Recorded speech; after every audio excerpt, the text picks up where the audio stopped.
2019 at 4:30, Kent Town Hall, the regular January meeting of the Kent Board of Selectmen. Welcome, everybody. Thank you for coming, and please join us as we salute the flag. I pledge allegiance to the flag of the United States of America and to the republic for which it stands, one nation, under God, indivisible, with liberty and justice for all. It will remind everybody, as I try to do each time, that we are being streamed live on YouTube, and if you do speak, you often forget this, but I'll say it, if you identify yourself and speak loudly, because the microphone is not super sensitive on an older iPad. I have two things I'd like to add to the agenda, and then one suggestion. The additions at this time would be 9E, simply Western Connecticut Clean Air Action, and 9F, Board Scholarship. And then just a suggestion, we don't have to act on it concerning agendas and so forth. We don't have to act on it all tonight, but just I'd be interested in your thoughts. I was going to suggest that we move 9E to a top slotted new business, because there are people here to do a presentation for that specific reason, to do a presentation.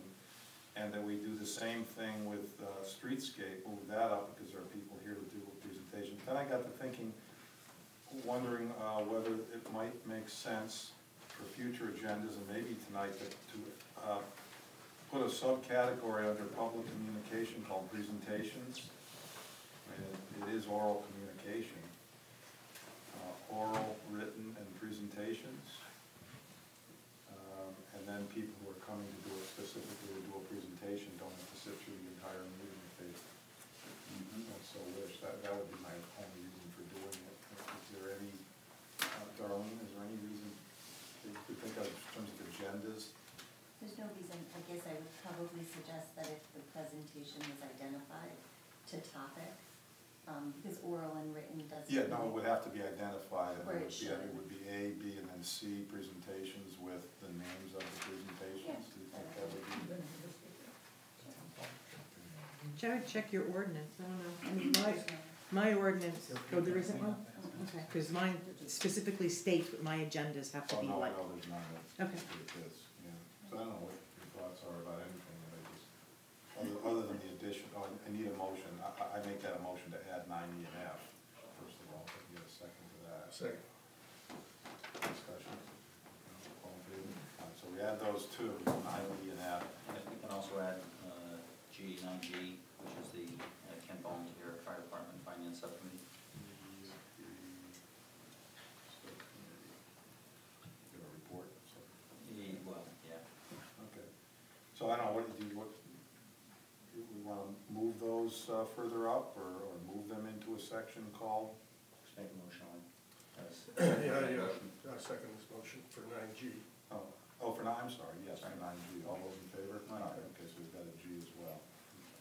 You just want to stick with it for today? And Yeah, why don't you just work something up and, so, you know, For future. because you're just throwing it out now, noodle it around, figure out what would you think the best way to present it, and then, we can discuss. you know, Okay. shoot it around as an email, and then the next meeting we can solidify it. Okay, so two sets of minutes. I would make a motion first to approve the minutes of the regular meeting dated December 4th, 2018 as submitted. Second. Any discussion? All in favor? Aye. Aye. And then following that meeting, if you recall, there was a special meeting at which time we met with boards and commissions. I would make a motion to approve those minutes as submitted. Second. All in favor? Aye. And the last ones were our meetings with those various entities that make up our 5-year capital plan. December 13th, that should say 2018, an extra 3 in there on the agenda. I would move to approve those minutes as submitted. So moved. All in favor? Okay, moving on to public communication. Is there anyone in the audience that has anything to bring to our attention that's not already on this agenda? I was just wondering if you guys were aware that one of the car charging ports right here in the town hall was not working. Yes. plans to fix that? No, No. Okay, why? too expensive, it's out of warranty and it doesn't get used enough to justify the Okay, expense. okay. Gotcha. Good question. Anyone else?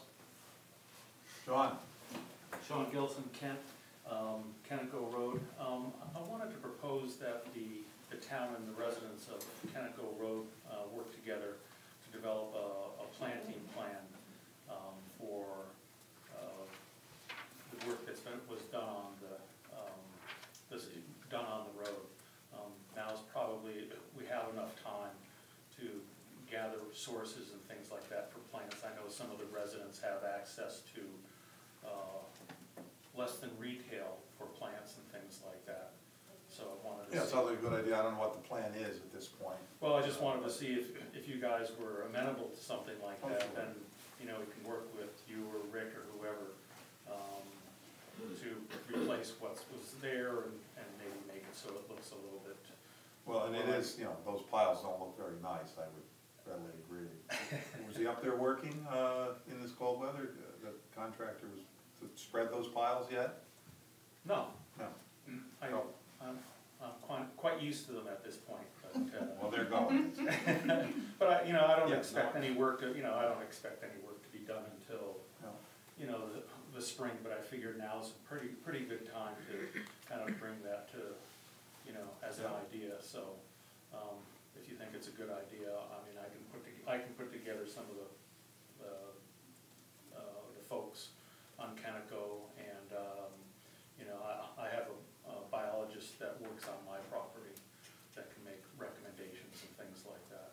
All right, let me talk to Rick and we'll, Okay, I've written it down. okay. The only thing I'd like to understand is that, is this a group of neighbors planting the town's right of way?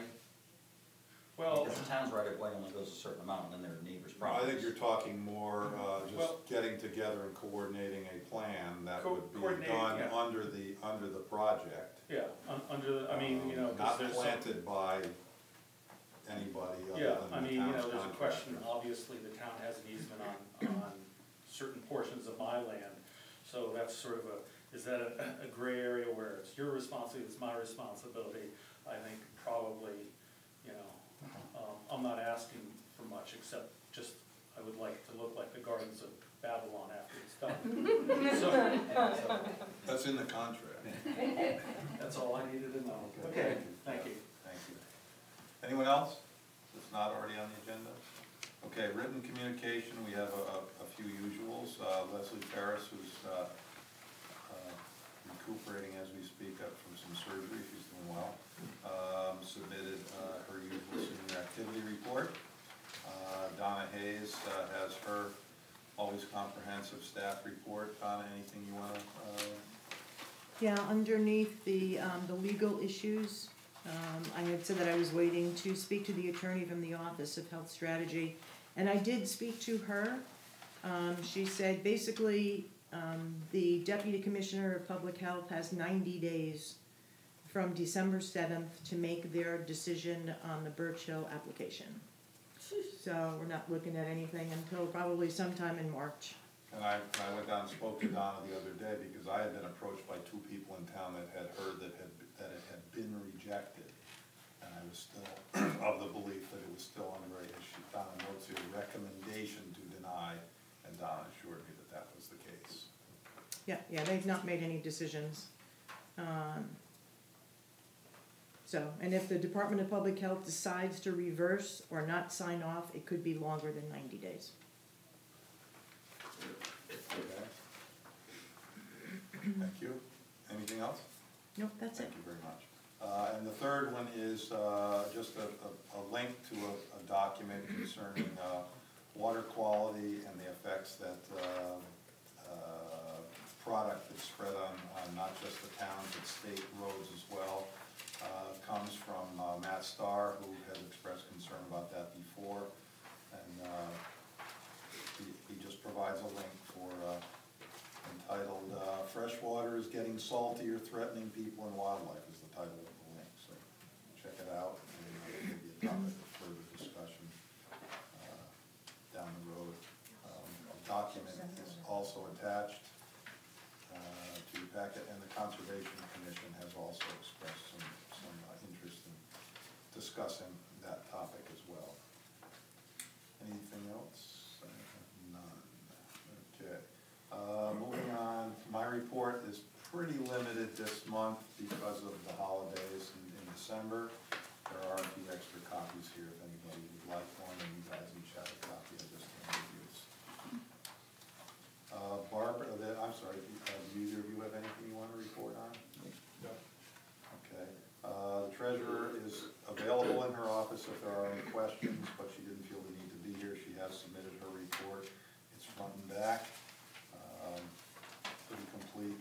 I asked her specifically if there was anything out of the ordinary that needed to be noted, and she said no.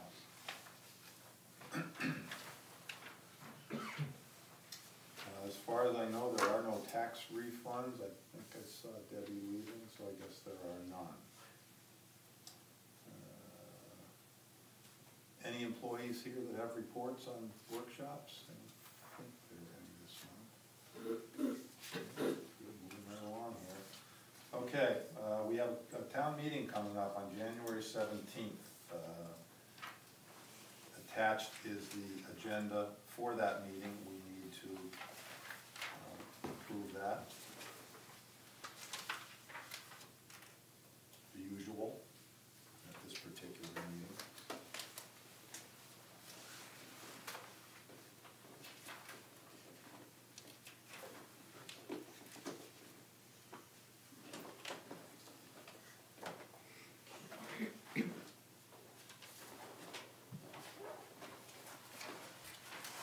So this is for the town meeting? That's for the town meeting, not the hearing. The hearing is the next item on the agenda. Okay, I make a motion that we set the notice to go out. Second? All in favor? Aye. Would you sign, please? Thank you.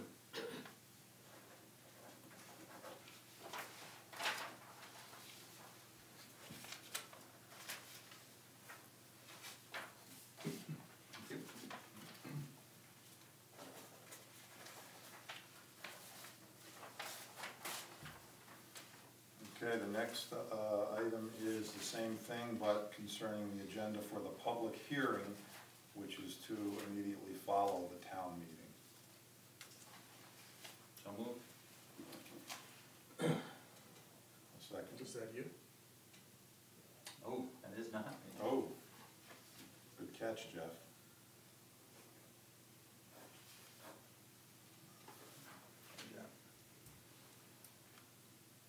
Move to accept it with the With one the, Proper name? name correction.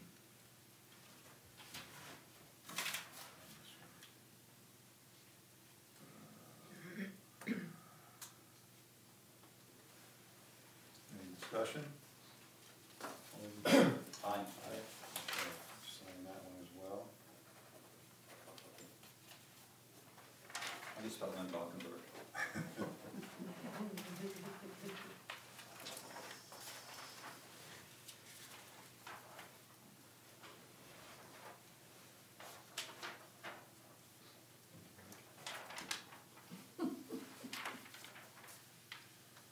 Okay, the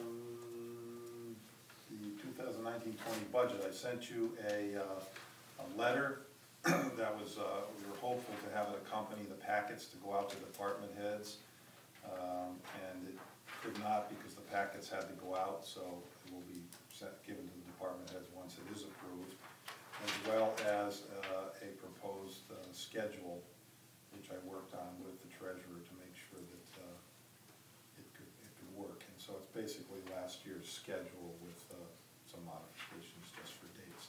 Now, Chris, you had a question, a comment about the letter. Yeah, I just, going back to the fact that we met with only a handful of departments, it is my memory that some of the departments may need some additional assistance, maybe, maybe not, but certainly a discussion. And I just pulled the tone up. The tone of this letter was that there was going to be no changes. Yeah, you were questioning the sentence that says we continue to believe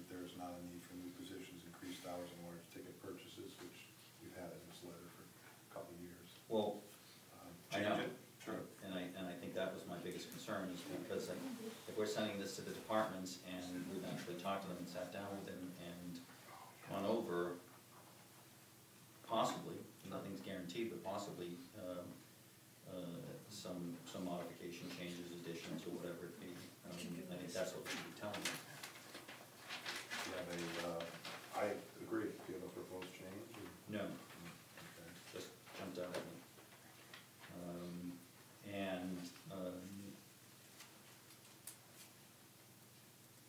Yeah, I think that's the biggest thing I saw.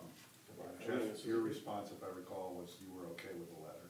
Yeah, I mean, it's really just a letter to kind of move the process forward, Right. so this is not a commitment that there will not be any additional items. So, that can be evaluated as we go forward. Right, but we changed things like Mike Van Balken would get scared, so I think that year over year, we should at least reevaluate what we're doing, maybe modify them to a degree. Or, No, this or is- have Mike come in and. Or have Mike come in and just say, This has been changed, this is. no, I'm just trying to say that I think it's important that, we've done a lot of management work.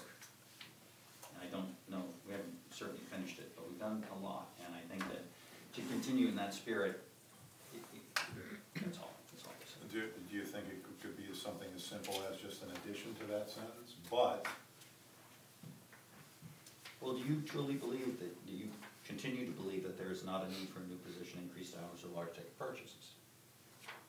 Why? Why don't we just delete the sentence? Just If it's, just take it out. Okay.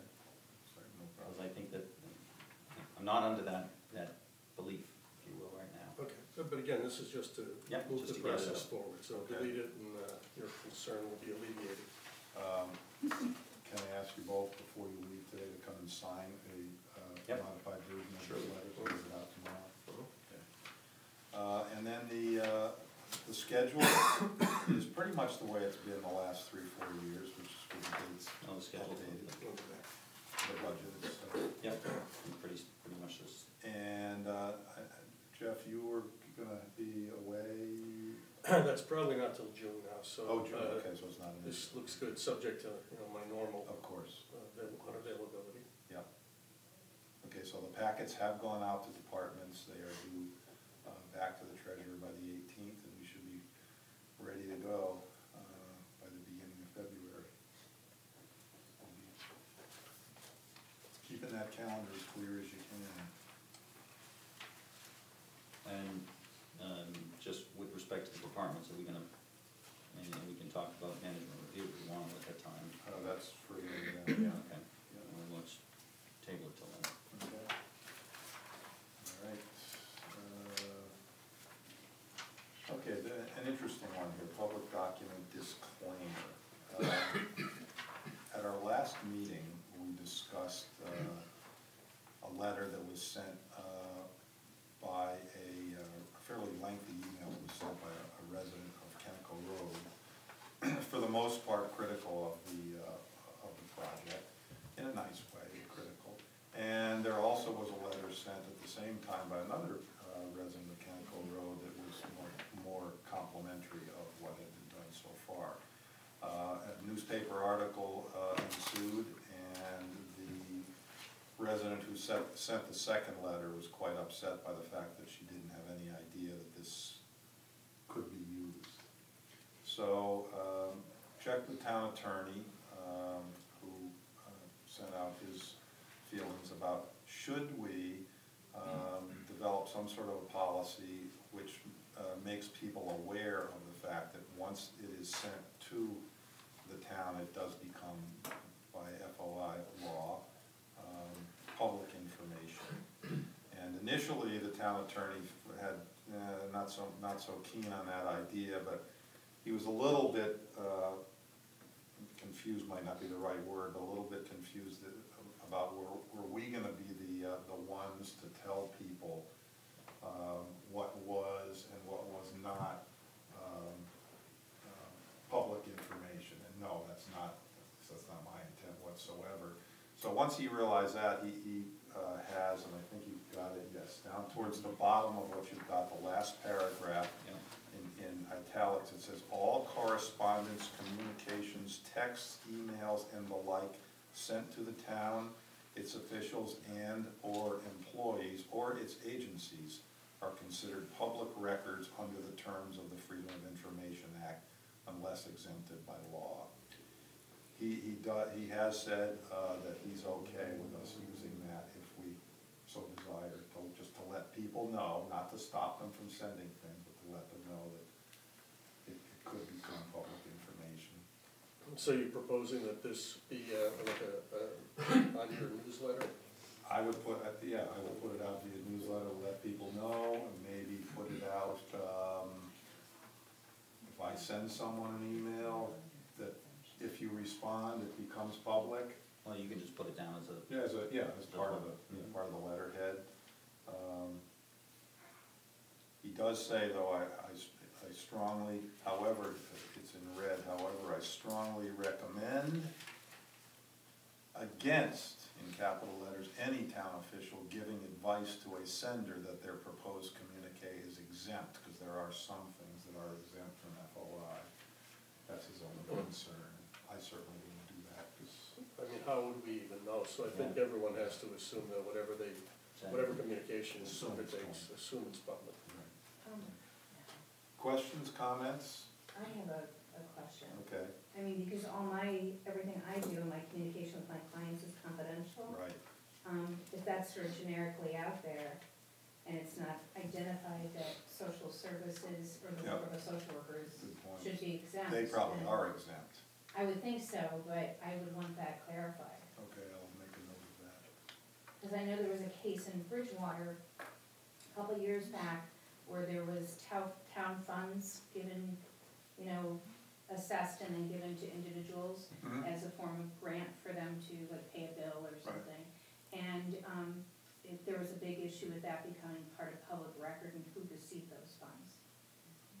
So it was a big deal. And So I don't claim to know the Yeah. ins and outs of the FOI law, but taking a couple of sessions in it, but I would assume But that. I mean, it sounds to me like that, that has to do with the operation of your department, But we're talking possibly about one of your clients sending an email to Bruce about something that's happened. And I think once that email comes into the town, it's public. Okay, So I'm if just bringing the it up, client, if the client undertakes to disclose information, it's to no, others other than social services. yeah, they're waiving their confidentiality affirmatively, so Okay, I don't think it applies. But if they're sending information to Bruce, I think they've waived anything. okay. And I would check, because it says, at least it was written by Randy, is unless exempted by law. Right. And so, Well, that's what I if you read. know the law that says that they are exempted, then you can actually tell somebody, when communicating, please communicate to me I just solely. know it's under my code of ethics as a social worker. I can't say that that's like a law.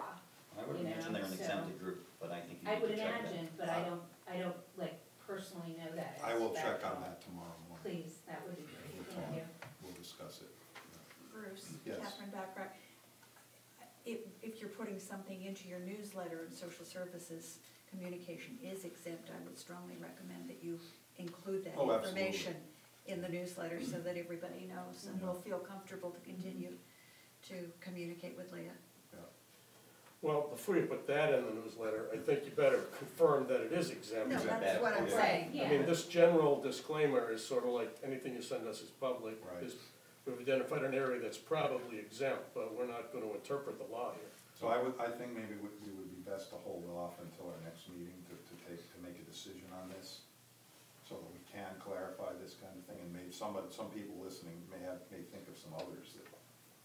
Yeah, I don't know if do we even need to act on something like this? If we feel that this is the manner, we can just put this all in our taglines of our emails and ask everyone else in the department to do that as well. Yeah. And it's just a notice to people that. Just to be aware, and Be aware. my guess is if the person who was upset knew that, she probably wouldn't. Yeah, she may not have. Send the She may email. not. There wasn't anything the least bit inflammatory or in it, just. Okay. Well, I mean, after this discussion, I would think that the bold phrase here that the attorney put, I think that should be in your newsletter. Okay, I'd like to clarify Okay. though before. Yep. We've been without it for this long, I don't think we should rush into something. ourselves into sticky situations. And we're back on it. Okay, so the additions, E, the Western Connecticut Clean Air Action. This, as you recall, is a group that has formed and has grown and has met a number of times, has provided numerous updates for me in the newsletter, which has been good. And their main thrust is to monitor the air now, and correct me, Mike and company, if anything I say is inaccurate, monitor the air now so that when this plant, which is coming, it's too late to, there are some that want to stop, but the group is not of that belief, correct? Correct. Okay, so when it is up and running, they'll have some information that they can compare before and after. And so Kent School has generously come forward and spent $47,000 to purchase and install an air monitoring device. Is that up and running already? It is mostly up and running. Mostly, yes. okay. And Cornwall and Sharon are seeking town funding for their own at a cost of $4,500 each. And the town of Washington and Highwatch have purchased such devices. Are they up and running yet, or? They're not. But they're coming. They're coming. And so you are asking the town of Kent to join that and contribute $4,500 to match the commitment. So I guess I was mistaken before I got this. I was of the belief that you were asking us to help out Kent School. They're good. It says you're raising money to help Kent School with the cost of their unit. That's correct. So this $4,500 that you're asking us for tonight would be for an additional unit. No, No. Excuse me. I just put the additional unit costs in there as a reference. We are asking for money to help. Western Connecticut Clean Air Action is asking for money from the town of Kent to help offset the cost of what Kent School has done. As you said, they've invested approximately $47,000. That's what I mean. So is this to help Kent School with the $47,000 that we've already spent? So this $4,500 will ultimately go to Kent School? Correct. The check will be cut to Kent School. That's exactly right. Okay. And the reason for that is Western Connecticut Clean Air Action, working in partnership with Kent School, agreed that if they were to step forward and buy this device now, because time is somewhat urgent here, to get this baseline air quality information before this power plant opens in Dover Plains. If Kent School would buy the device now, our committee agreed to do fundraising to offset a portion of their investment. So this is a piece of your fundraising is what we're talking about? Correct. Correct. Okay. Yeah, so we're requesting that the So would town that can- clarify, because I wasn't clear on that, the $4,500 coming from other towns, will that ultimately go towards Kent School as well, or not? No, the $4,500 coming from other towns is funding what we're calling satellite or peripheral monitoring devices, which monitor the same pollutants as the device at Kent School. They're not quite as sophisticated in terms of the device. These cost $4,500 each. So ultimately, we'll have a central station at Kent School, which is a very high-quality air monitoring station. We'll have somewhere in the neighborhood of 4 to 6 of these additional smaller units forming a network. And so other towns, such as the town of Washington and Sherman, will buy a $4,500 device. They'll install it. That data will be available to our whole region, publicly available data.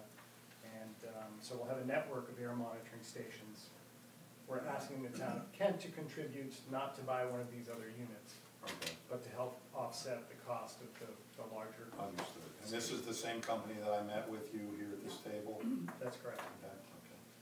Could I just add, there are 6 towns in this whole consortium, and every one of them is either already committed or in the process of being committed to the satellites, including New Milford. Yeah, I think they're the only one not mentioned in here, okay. How is this data gonna be available?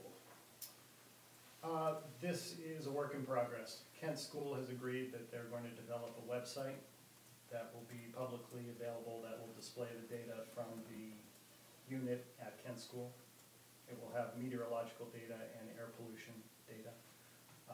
We do not So, yet have a so I guess what I mechanism. was getting at, The raw data will be available, or is it gonna be interpreted and massaged and put out as a report? What will be on the website will be most likely what is typically seen on air pollution websites, which is a color coding system that tells you whether the air is good, not so good, poor, unhealthy, something like this. That would be the first level of public consumption, but if, for example, the town of Kent, for some reason, wanted to look at the raw data, that would be publicly available as well. If I could also just add, the data is our mission, and the raw data is gonna be all archived and kept. So in addition to the raw data, there's also gonna be, for the public then, an interpretation of this raw data as we're going along, and that's what we're working out now with the website. So my question is, if I personally want access to the raw data, it will be available? Yes. The actual measurements by the device? Correct, although we're not intending to continuously display those data because it would be burdensome on a daily basis. But it would be available, all the data? Correct. So if Jeff was concerned and contacted you, or that could easily be provided and would be provided. Right, there'll be a limited number of administrators to a database who can go in and pull the raw data, but we're not doing that to make it restricted in access. That's just, you can only have a certain number of people who can be the ones who pull the data, but then I could send it to you, I could send it to Bruce, I could send it to Chris, or any other member of the public who wanted to look at the raw data.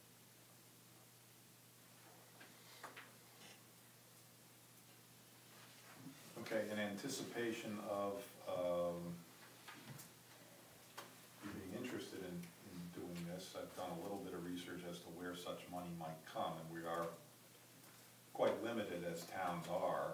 Towns don't work the way others do, but the best, working with the treasurer, the best possible source is a fund that falls under the auspices of the Selectman's Office. It's been used for various things over the years.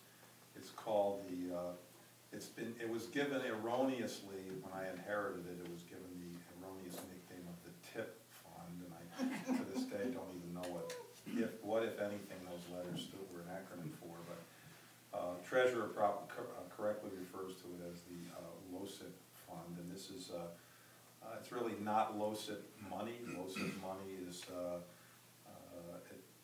provided by the state and is spent by our highway department on large projects. This is money that comes in very small portions, averaging $100 a month from fees collected in the town clerk's office. Right now, there's $6,373 in that fund that's accessible, and that would be, without further action, Board of Finance, possibly even town meeting, that's money that's readily accessible if we just choose to, what's the proper word that's treasured, to allocate it to, I forget what the word is, there's a correct mathematical word. So this is in essence a grant to either the school or the organization to support the program. Yeah, and that's where, right now, that's really the only place that it could come from.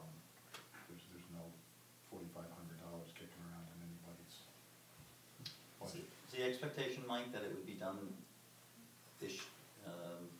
by the end of 2019? That the entire project, or? No, I'm sorry, the obligation that you all committed yourself to in terms of fundraising. When did Kent School expect the check? Oh, the original request was to complete this by the end of calendar year 2018. We then communicated that that was a little too ambitious, so we're intending to wrap up fundraising, I would say, in the next 6 to 8 weeks, if we could. I mean, my way of thinking is this really falls under the Conservation Commission or some other department that would come as a request for additional funding. Can I Two members speak of to the that? commission right here. Right, but that's how I see it, and, yep. The problem with that is we would not get that money until July. That's why I asked the question. And that would be a real problem for us. I mean, we're really off to a very quick start. And I would mention that in New Milford, for example, this is being paid for by the Department of Health. They consider this a significant enough issue for the health of the community that that's where the money's coming from. The town of Sherman is paying out of its town budget. The town of Cornwall is paying, I believe, out of its town budget. So each town is doing it a little differently, but our fundraising group has also raised money from HVA. We have a substantial grant from them, and we are expecting a similar grant from Kent Land Trust and from Wianzanog. Each one of those organizations, we feel this is an environmental issue that certainly a land trust is interested in, and none of them said no. And we should have those answers very quickly. And all three private schools have sent money to Kent School, the other two private schools, Marvelwood and South Kent School, have each made a donation. So I just want you to understand this is a very broad-based support. I also just wanted to clarify that it's not the Conservation Commission that is doing this fundraising, and also it's not the Kent Conservation Commission that is procuring the monitors and doing the fundraising. It's the Western Connecticut Clean Air Action Task Force, and that's a separate entity. Right, but that entity is not a municipal entity. That's correct. So what I was suggesting is rather than come to the selectmen, if indeed you could push this out to the end of 2019 or beyond July, the Conservation Commission, to me, would be the manner in which you would fall under, and they would come and argue, or you all would come and argue, that this is the funding that you would expect, and instead of having $2,500 or $2,700 here in the budget, you would have additional funds. So that said, it doesn't sound like it's practical. So you mentioned a number of donors. Is 4,500 the shortfall? Or is just 4,500 a number that's sort of a number that everybody's using, and therefore Kent School will get more than their percentage, if you will? If the town of Kent were to contribute $4,500 and all the other donors that we've asked to contribute, plus the ones we've already collected, were to contribute, Kent School would have approximately $17,000, which would bring their net cost to approximately $30,000, which is what they asked that we shoot for. So the 4,500, assuming the other contributors come through, would get us to the goal. Gotcha. And it would also make us equivalent to the other 5 towns. They are each coming up with this same amount of money. So, to my way of thinking, if we have a fund in the selectmen's line, do we not, for contingencies? We do, and What is it? Do you know the present funding in that? the total it's in, and we usually don't take anything out of it until the end of the year with budget transfers and so forth. And in speaking with Barbara, she did not feel that that was the best place to take this funding from. Well, my way of thinking is we are taking money. She may have a valid reason. My thought was you take it and you move it to the Conservation Commission's bottom line. And then they are the ones that are actually cutting a check. But did she have a reason why we shouldn't do it at all from that line item? Other than the fact that that money is usually necessary at the end of the budget year to fill in holes. We usually use it.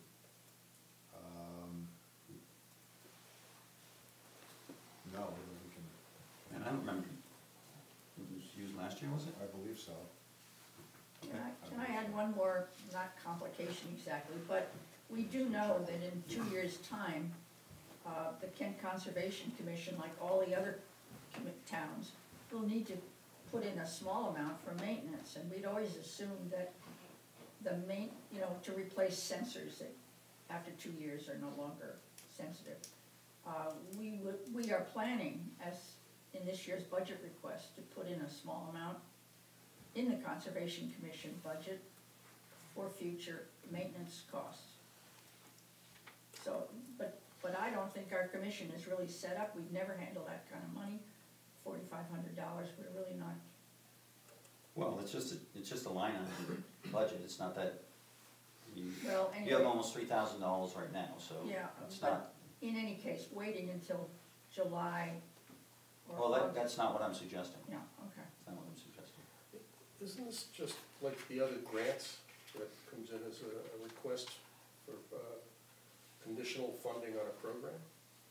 I mean, I don't see necessarily that this multi-town effort goes under the Conservation Commission.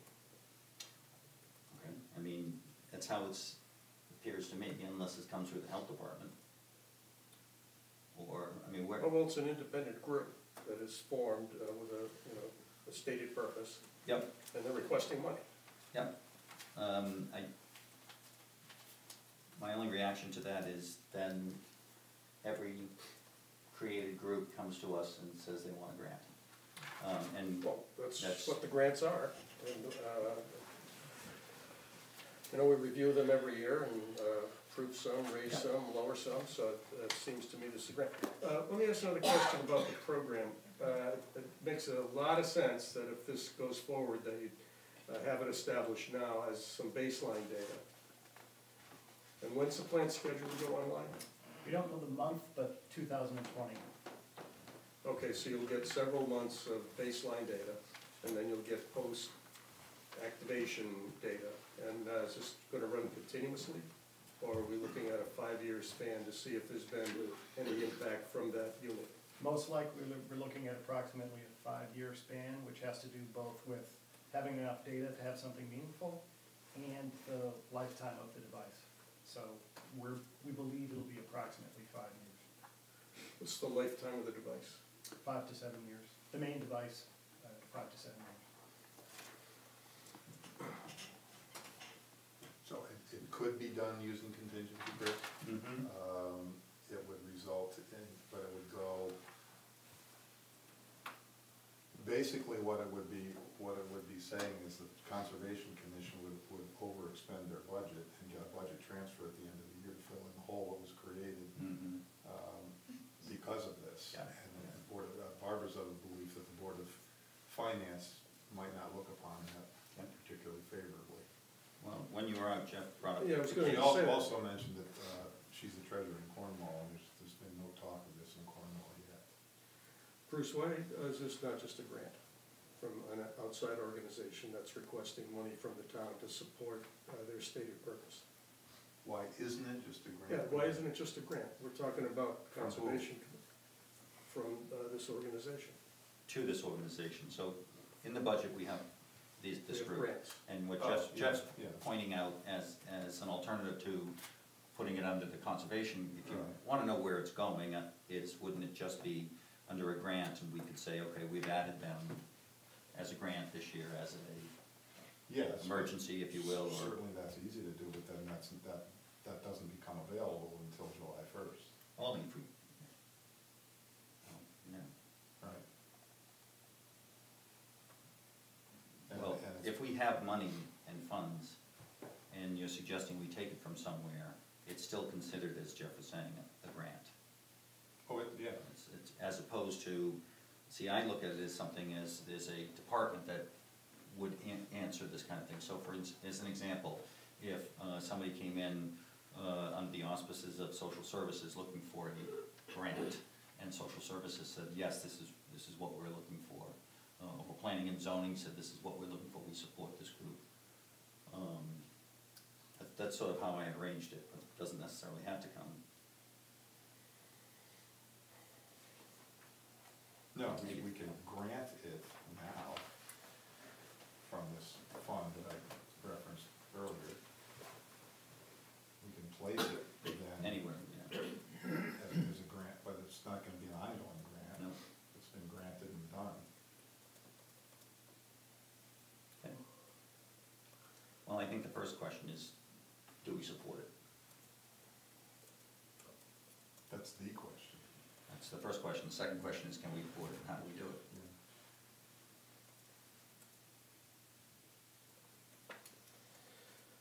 I think the concept is valid. I mean, the idea of us giving money to Kent School is a little unnerving because we provide a lot of support to the school and they support our programs.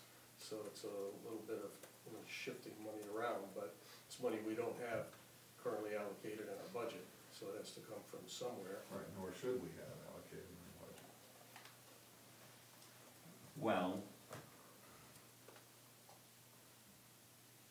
if we say that we put it in our budget for next year, wherever, grants, conservation, wherever you wanna put it, and Kent School, who is the recipient, can ride that till the next budget, maybe that's the answer. I mean, what's the immediacy for Kent School to have $4,500? Chris, I can answer that. I think Kent School would be amenable to waiting, a relatively short period of time. They don't have to have reimbursement in the next 6 weeks. It was just a request that they made to try to resolve this relatively quickly, so. That makes your suggestion perfectly logical. So come to us as a grant, or come to us under the commission, or come to us under Park and Rec, I mean, whatever. No, so we have a section here in our budget that is a list of about 15 entities, the biggest of which, for example, is the Kent Volunteer Fire Department, the Kent Library. So we put Western Connecticut Clean Air Action in there as a grant recipient of $4,500. Isn't that gonna be an issue, because the check has to be cut to Kent School? That's why I would prefer to have it in the budget of the Conservation Commission. And then they're the ones, it's not a grant to the Kent School. A one-time increase in the Conservation Commission. Yeah. That could work as well. If, as you say, it's not something at Kent School. So you're saying that they would be satisfied knowing that the town supports this and they will be getting the supporting funding? I believe so. They see this as a partnership. Well, I mean, they know how budget works, just like everybody else does. And they're hoping that, yes, I think they would be satisfied. There shouldn't be $4,500 kicking around in anybody's budget to do something in the middle of the year. Well, and to be clear, I don't know if whoever cuts the check is going to be cutting it to your organization exactly, correct? Or Currently, that would not work. you're not a, We're not a 501c3 entity at this point. That's why it's going to Kent School. I just wanted to clear. Well, That's but if correct. it came out of your tip, LoCIP fund, it becomes less of an issue. You're just writing a check. And then think about it from the auditor's point of view. Why'd you spend money at Kent School?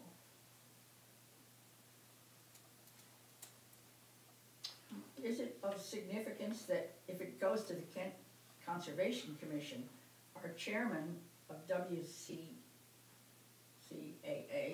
wouldn't even be involved? I mean, we are a separate institution, and the Conservation Commission did not want to have a part in this. So we had to sidestep this. Conservation Commission did not want to get involved? No, they just felt we had enough on our plate, and we wanted to involve all 6 towns. We did not ever want to own this as Kent's problem. So two Conservation Commission members who are sitting here are Yeah. members of the Right. Western Oh, Commission. right. So you support it, you just didn't want to have to do the heavy lifting. They're a very yeah. active group. all of Yeah, them. yeah.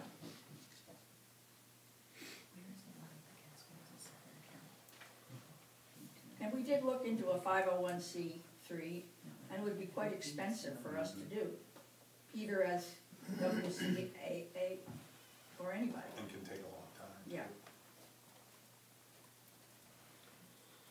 Well, I suppose running it through the Conservation Commission makes, from a budgetary standpoint, makes it reasonable to do. Where they can cut the check, the check will be cut through them, and put it in the budget so it's available after July. Is that a motion? No, it sounds like that's a reasonable way to go. One last question. Every organization that we have gone to wants to know what everybody else is doing. Could we at least get a letter from you saying that at this time, we If this will have... motion passes, which he just mentioned, you would absolutely be reasonable I to. need a motion. All we're telling this commission, the Conservation Commission, is when they come with their budget, that they increase it $4,500, right? We're not making a motion to, I mean, we can support it, I guess, but Not gonna come out of that one. the town's I think that's what the the suggestion is. town's gotta, I mean, we can say it all day long, we can write a letter all we don't long, but if the town says, no, we don't wanna do it, which is not likely, but. Make sense? Or- Makes sense, but I think we're making a mountain out of a molehill, because it'd be a lot easier just to take it out of this. Can you explain that to me, just to the degree that that's not revenue that is considered at all in our budgetary process? It goes directly from the town clerk to the treasurer's office, where she sends a report monthly, $99, $87, Right. $66 per month, and it comes from $1 here, $2 here for, yes? Yes, Yeah. but based on statute, we were required through a grant program through the state of Connecticut that a portion of the recording fees, of the $3, $2 goes to the town, $1 then is held to the town clerk. Yeah. That is that monthly revenue that Right. goes to this fund. And it is at the discretion of the Board of Selectmen to utilize those funds in any way they see. Actually, no. Go ahead. Go ahead, no. No, go ahead. Go Well, ahead.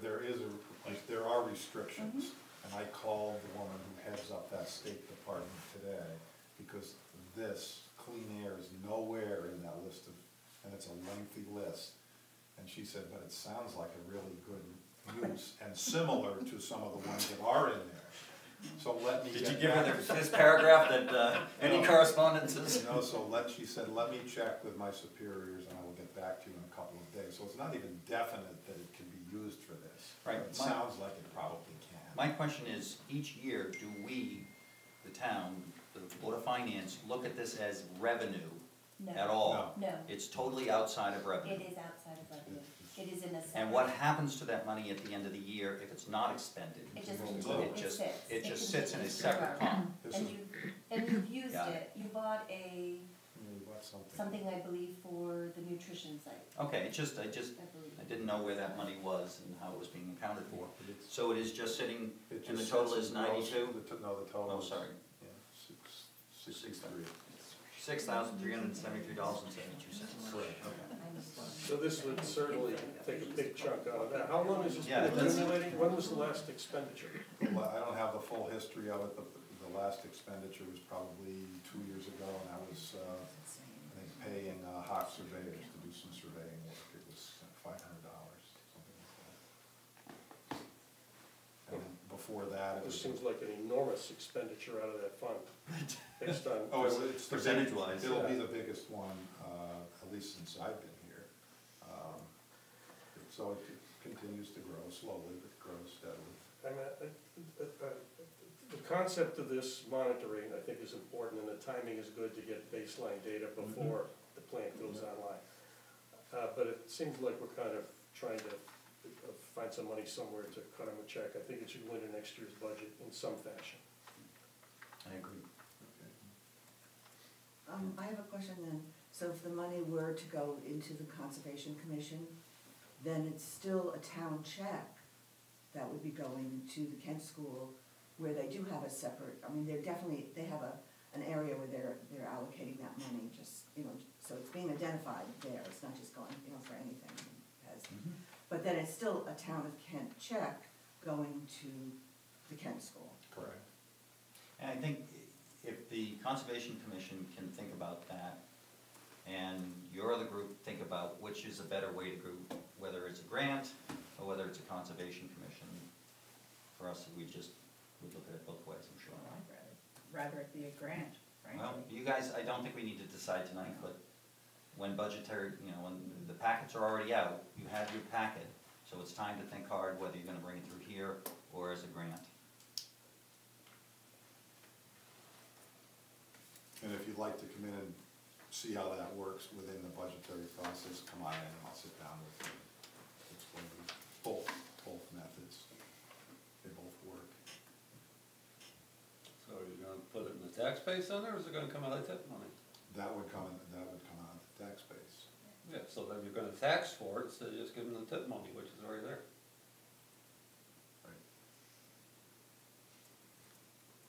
If you can tell us what tip means, we'll reconsider. Well, there's something like town It's improvement improvement projects or something like that, but. Is what I believe Okay, it that is. right there, it doesn't sound like it fits. Well, Well, one, we don't even know if it fits under the categories. I think it will fit, but no, we don't. We don't know that. Two, yes, the taxpayers are gonna pay for it, and is that a problem? The taxpayer will decide that. No, I don't think it's a voted on at problem. the meetings then, if you. I'm gonna sorry? cut- It's gotta be voted on at one of the meetings then, if you're gonna cut a check out of that fund, it could be just up to the board then. Which we've done in the past. It would be a big chunk out of that fund, but what's the fund for? Well, to date, it is not for clean air, because it wasn't on the list, according to what Bruce said. So, That's not really what he said. Well, it's not really what I said. I'm of the belief that I will get a positive answer tomorrow from the state, because it fits. If I show, I have the list is on my desk. It's a full-page list, and it's come so close to fitting in like 5 different areas, but clean air is nowhere listed in anywhere in the list. Because I can't buy it anywhere in Connecticut. you know, I don't know, I'm of the mindset that you put it in the budget so that people know what they're paying for, and that 99% of the people will be behind it. I don't think it's something. I think more people would be behind it if they knew they weren't gonna be taxed for it. They are, they're paying for it one way or another. We work for it, these fees are designed for that. It's not a big difference, we could probably cut $4,500 out from somewhere. I have a question though. If it's going into a request from us, from the conservation, I wear 2 hats, so I have to be clear about it. But if it's going into a request from the Conservation Commission to the town as a budget item, then it's still subject to whether or not it will be approved. It sounds like it still then has to be approved by, It's part of the budget, yes, it is. So that really leaves us not being assured that the town is gonna, that leaves Western Connecticut, our Action Commission, not being assured that the town is gonna support this. Well, that's true, but I think the 3 of us support it, so if we're going to be pushing for it. Well, it will really slow down our fundraising with everybody else, because everybody's looking over their shoulder, and I was hoping we could go back tonight saying, okay, we've secured this, now Leontinog, you write your check, now Kent Land Trust, you write your check, because they're asking, they want to, and this puts us months behind on something that we thought we followed your instructions starting last summer, and put this all together with breakneck speed, really, and found the cheapest way to do this for an issue that really, Connecticut is bad air to begin with, and we certainly do not want to see any additional pollutants or toxins added to the mix, and this is the only way we can protect ourselves. And I would love to see you just agree to do it tonight and let us move ahead as we're trying to do. I just wanted to add 2 things to that. At our June 5th, when we came to you, when the Conservation Commission came to your selectmen's meeting and we introduced the whole topic to you, at that point, there was discussion at your table that how could you help us? And one of the things that came up from one of you was, well, maybe in the future, if you need some funding, you can look to us. So that's just sort of one thing that I wanted to say, and let me think of the other one, it'll come back. Well, I hope the takeaway is that, yes, we are all want to fund you. We're just looking at the mechanism in which to fund you. Is there a small chance, or there's a chance certainly that the town would reject it and not come up with it, but it's not our mindset to allow that to happen. So with respect, the other argument that you're making, which is, well, if the town of Kent's on board, then we have a much better, stronger voice in terms of fundraising, is a totally different argument. But that's not the argument that, we asked the question, could Kent School wait for a check? And that's what was really on the table. That would give us time to be able to do it in a different manner. If you're now saying, well, now we know we need it now because it would be good to get Kent School whole, but we also need it as a means of a rallying point, well, then that's a different issue.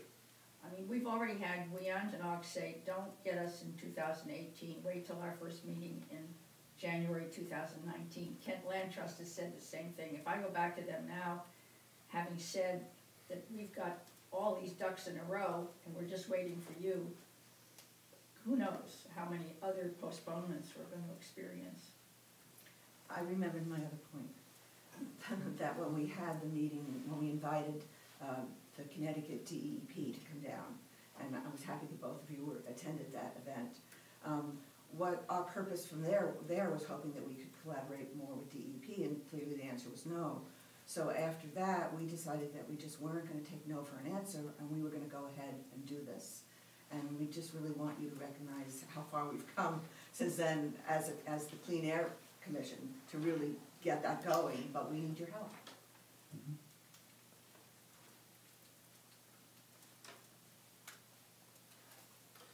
Well, I still think it should be a budget item for next year. And the payment will be made mid-year. And it doesn't sound like there's urgency to get the money to them immediately, but we'll, commit our support to the program. I disagree. I think that there's, urgency is probably too strong a word, but I think they've made it pretty clear that having the commitment of the town from the two that Wendy has mentioned, the two land trusts that are based here in town, just as two examples, there probably are others, but to know that the town has committed would be quite persuasive. I would liken it to the somewhat controversial, yes, but it did work when the Kent Land Trust came to the town seeking some funding to purchase the Camp Francis property. And one of the big reasons, besides the fact that they needed money, and they probably would have come up with the funds eventually anyway, but one of the reasons they needed it is because what the strength of having the town of Kent has contributed X amount of money toward this purchase could have when going for other grants, and it worked. It got the other money that they needed because the town itself was committed. It wasn't just the town asking for more grant money. So I see some differences there. Well, I'd just say that, I could go either way on this, but Bruce, an argument is, to the degree the town is actually speaking more loudly if they actually pass it as a budget line item, as opposed to us just taking it and giving it to a group. I would agree with So, that the town is speaking the issue more loudly here because they're all right speaking, now, but we're the leaders of the town, and we can speak fairly loudly when making a decision on this topic this evening. yeah, I see this more as just a bookkeeping issue more than a reformation on whether this is to be done or not. We don't have $4,500 unless we pull it out of a fund or we pull it out of the contingency fund, which to me, that's a better place to pull it, but, Would it feel any less painful if you gave it to us in two parts? I don't think that has anything to do with it. I just think we'd like to be able to go back to our other organizations and say, our town is in full support. And just waiting till July is not nearly as persuasive as having us on board right now. Yeah, no, I think you've made that pretty clear. all right, on the off chance that this goes in your budget and it gets pulled out because Board of Finance or the people don't like it, is this board prepared to pull it out of that TIF money? Well, obviously I am if I'm prepared to pull it out right now. If the town says no. I mean, the point is that we are supportive of it. I don't think that's the issue. The issue is that how do we pay you and when do we pay you? I think Jess brought up a fairly easy solution, just to run it right through our books next year. And I think this is an easier solution I do too. and a more logical one. May I make a last pitch supporting what Bruce Go ahead. is saying? We have 6 surrounding communities, 3 of whom have already signed on the dotted line to spend money to support this project, 3 of whom are pursuing it.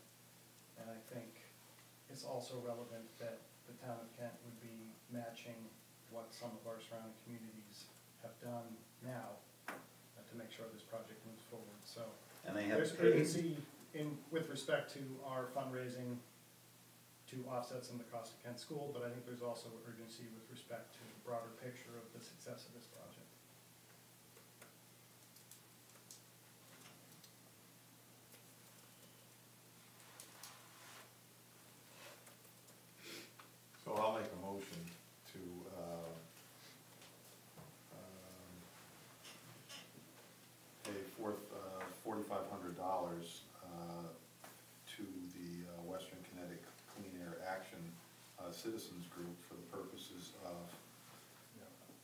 No. Kent School. Kent School. Correct. Okay, we're gonna pay directly, so I was gonna say for them to pay. Okay, so I'll make a motion for us to pay directly to Kent School $4,500 per request of Western Connecticut Clean Air Action Citizens Group to go, to be used towards the cost of the monitoring station AQM 65, purchased by Kent School.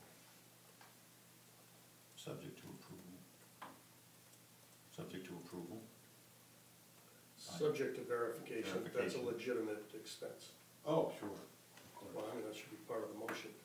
Where are you paying it from? From the LoCIP?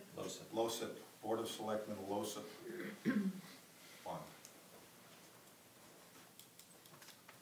Can I get a second at least for discussion? Second. Okay. I'm done, I've made my point, I think this is the right way to do it.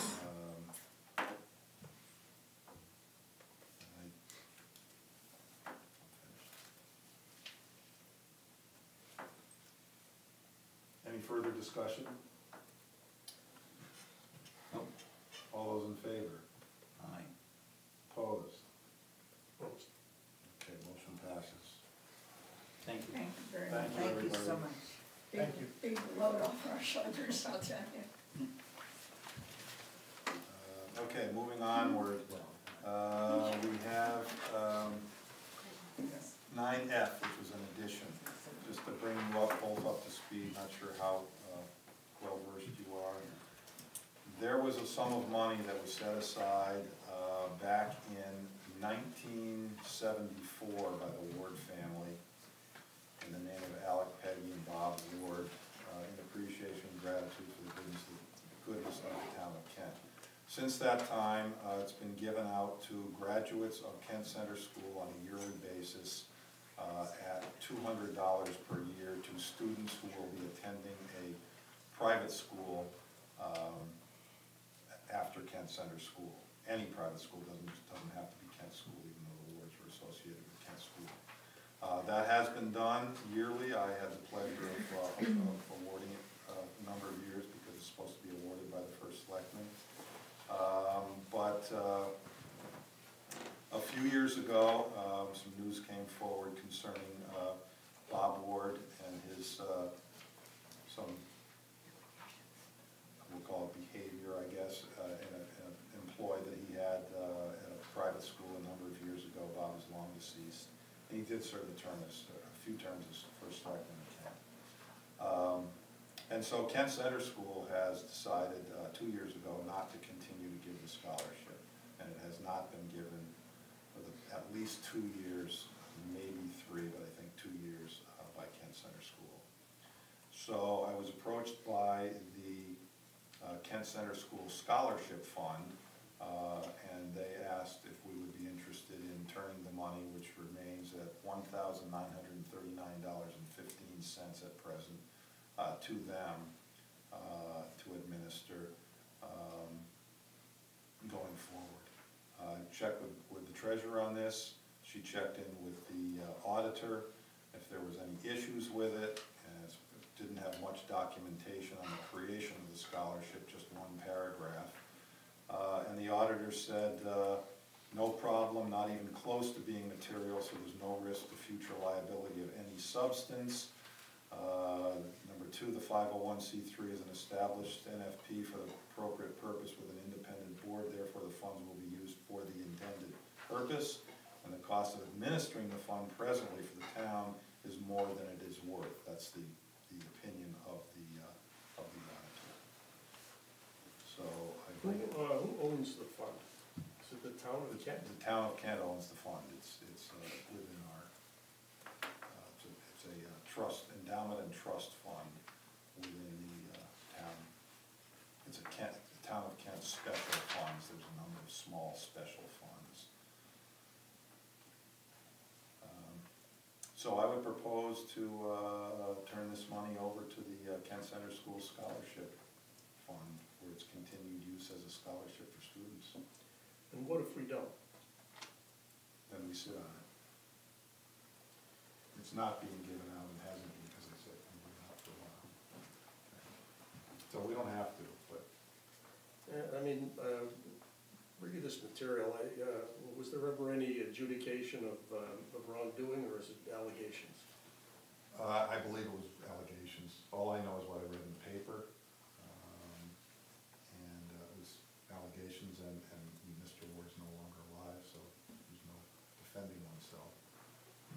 Yeah, I mean, I have a problem with that, but it's allegations that have no real support. True. And I don't agree with transferring it over to a general scholarship fund. It completely diverts whatever the intention of the family was initially.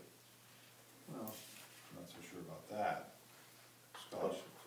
I know scholarship's a scholarship, but it was, in recognition of the family's intent to promote education in the family's name. And, well, I will tell you that the Kent Center School Scholarship Fund, because the president has said, they plan on keeping it named the Ward Scholarship. All right, you have to explain that to me. They're gonna keep the name? That's what I was told, yes. And it may not be given at Kent Center School to an 8th grader going to private school, but it would be given to a student maybe going to college, maybe going somewhere else. But it would be a Ward Scholarship. They have named scholarships They have named within the scholarships general within. They umbrella. have general scholarship there, so it would continue to be named, it would likely not be given at Kent Center School any longer, because they have said they don't want to give it for graduation, but it would be given in the Ward family name. Oh, By okay. the scholarship. That was not completely I'm clear. sorry, I didn't mean. So there will be a Ward Scholarship, it's just KCS, because of allegations, has decided they don't want Correct. to be participant in the. Correct, so So who will be, they'll be giving it to KCS students, who will they be giving it to? Will be eligible for the Ward Scholarship? You have to be a Kent Center School graduate to be eligible for a Kent Center School Scholarship. They are given to high school graduates going on to college. So it would not be given to a Kent Center School 8th grader any longer. It would be given to somebody going to college. Only for a few years. There's only, like I said, shy of $2,000 in the fund. Whether they would continue to fund it additionally, I don't know. But at least it would be used. If we keep it, which we can't, it sits. It goes nowhere. That's really failed to see what they're accomplishing by this. They're not gonna give it out in the name of the Ward Scholarship to a KCS graduate, but it's okay to give it out to a KCS graduate who in the future goes on to college. Those are two different entities. They're two though. completely It's Kent Center School Board of Education that have decided not to issue it in name of. The actual scholarship fund is an actual separate entity in itself. They're a group of individuals separate from the school. It's a 501c. It's a 501c. And So they are their totally scholarships do go to Kent Center School graduates just 4 years later. You have to have gone to Kent Center School for 7th and 8th grade to qualify for it. And then you can receive it up to 4 years for higher education. But it'll be called the Ward Scholarship, even though it's now administered through a different entity. Correct. And so, even though we had the auditor weigh in, is there any legal ramifications? If somebody gives the town, This is all the documentation that exists on this scholarship. right, I read that, And I know lawyers can find things, but so it just means that, Is this what you're pointing to? that's it. Who wrote this? And this sounds like somebody describing it. It does. This isn't the actual this is enabling of the yeah, scholarship. right. That's all that exists on this scholarship.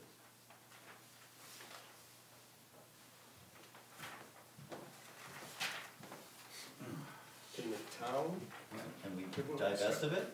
Or, could we award the scholarship on our own? What, the selectmen's Kent Center School? As if we don't have enough stuff to do. Well, We're but not gonna award scholarships? the point is, listen, if somebody's out there right now looking to give something to the town of Kent, as in a situation like this, and reads that we just dumped, without any due cause other than allegations, somebody, there may not be that desire to give. We're sitting on $2,000 that, where it's supposed to be given, for whatever reason, doesn't want to continue to give it. Our choices are, as Jeff asked, to sit on it for the next however many years until people forget it exists or something gets lost in the financial shuffle of the town, as things occasionally do. Or we can give it to an organization that gives tens of thousands of dollars every year, 50, 60,000, I think? Yes. Every year to graduates of Kent Center School.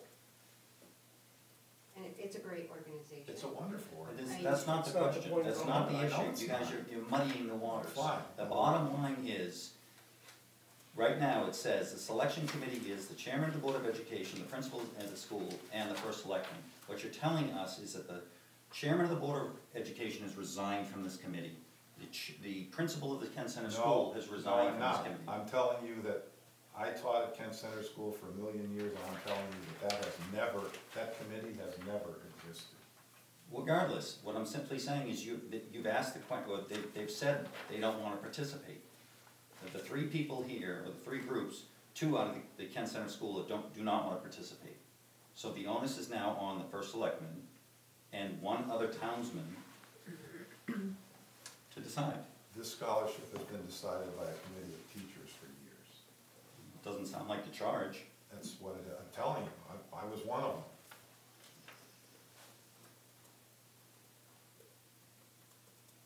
I mean, it may have been decided by this committee for a number of years, but I can tell you in the last When you were, 10 years or more that I was there, it was chosen by a group of teachers. So if you called up the principal and the chair and said, look, we want to decide where we're going to send this money, and they say, we don't want to participate, and you get that in writing, why can't Bruce just send it to the scholarship fund or to whomever? Which I'd be happy to do. You know, I mean, I'm trying to get at the only little piece of information we have on this. And my concern is if indeed we go and make a silly mistake by doing this, and the Ward family comes back not happy, or people in the future look at it and say, look how, capriciously they take something that's a serious scholarship fund. I think it warrants handling it with decorum, even though the allegations are out there. I completely agree with you. But, Decorum, absolutely. well, I'm not saying you, I'm saying the Kent Center School has decided to do hands-off, correct? Yeah, 2 years ago. So they're saying we don't want your money because of allegations. Not in so many words, but yes. Yeah. Well, it sounds like it's just about in so many words. It is. I never heard those words, but yes. What were the words? Well, I mean, he's saying that those weren't the words. I think the words were, basically, it's based on allegations, they've decided they don't want the money. And that's fine, as long as they just tell us in writing, and then it's our issue. And then I think that as long as the council's okay with it, with what other documents we have, then we have the ability to give it away to whomever. All right, so are we good then by just agreeing that between now and our next meeting, I will get in writing from Kent Center School that That we're would no make longer me- interested in presenting the scholarship? That would Do make, you want reasons given in the No. letter, or just we're no longer interested in presenting the scholarship? I think it would be appropriate to have some background, or we just reject this, there's not much information. There's gotta be some rationale why the board decided to take the action they did, just let us know what it is. Okay.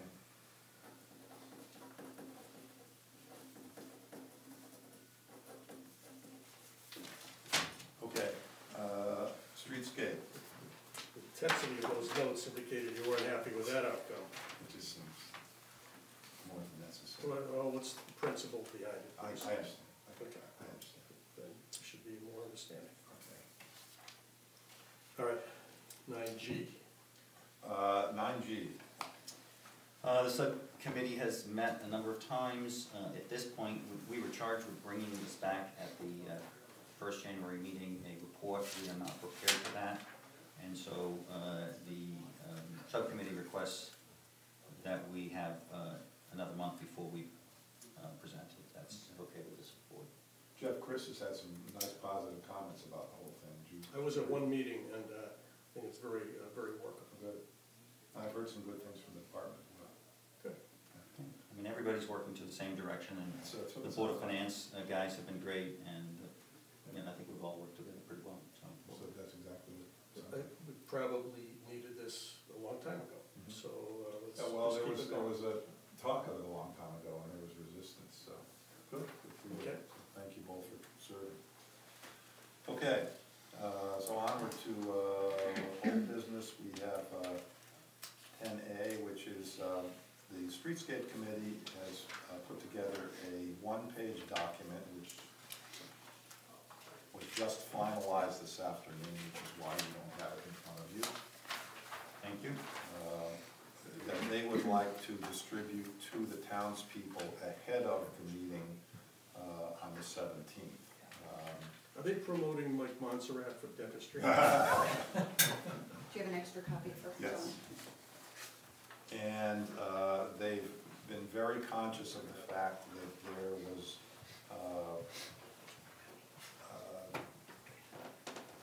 quite a lot of talk about it, and there was resistance to or displeasure with promotion of the project ahead of time, and the fact that everybody should get the same message at the same time in the same place, which is what will happen on the 17th. So I think you'll find, if you read through this, that there's no promotion in here. It's what will take place at the meeting, and they are here today for your approval of sending this out, which I would be happy to send out as a separate newsletter to the townspeople, and also to put it on the town website. I just have one comment. Yep.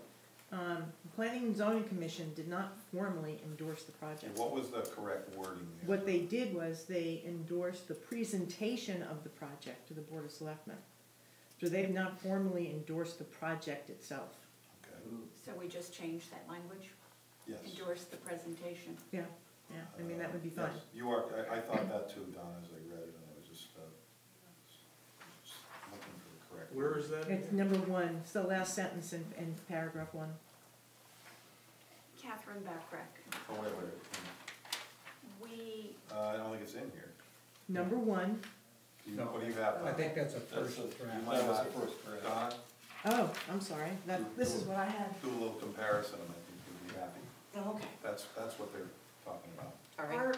Our feeling is that the public deserves to know what the purpose of this presentation is on the 17th.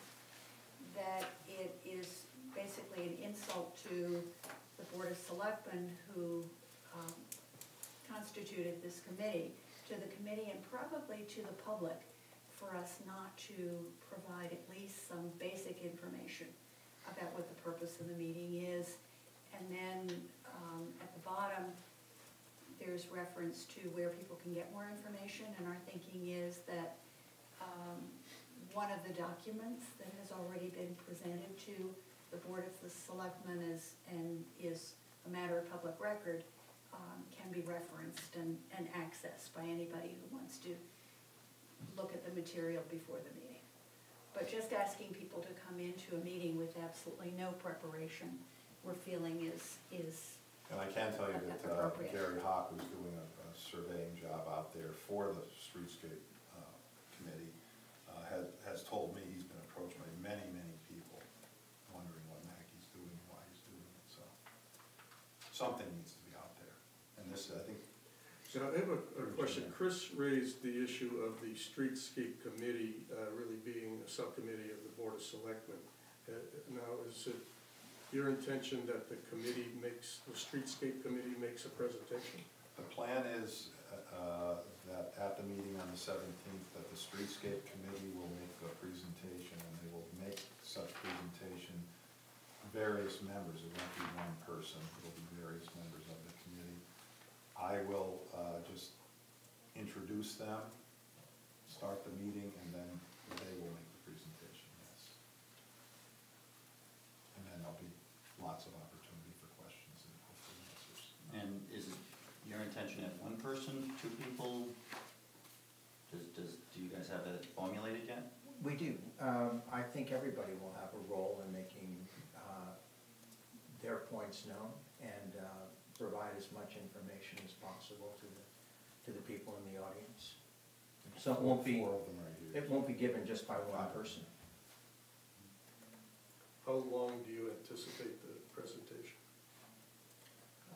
The actual conveyance of information, I would guess, would be 20 minutes. We plan to have slides. I thought we'd set up a PA system in there with wireless mics, pass around for people who have questions so they can all be heard and heard on the recording, which. So my general reaction is that I've never seen this for any other project that we've done. That doesn't mean to say you don't do something new. Doesn't mean to say you don't try something new, but I have a real sensitivity that we do not be perceived as pushing this down people's throat.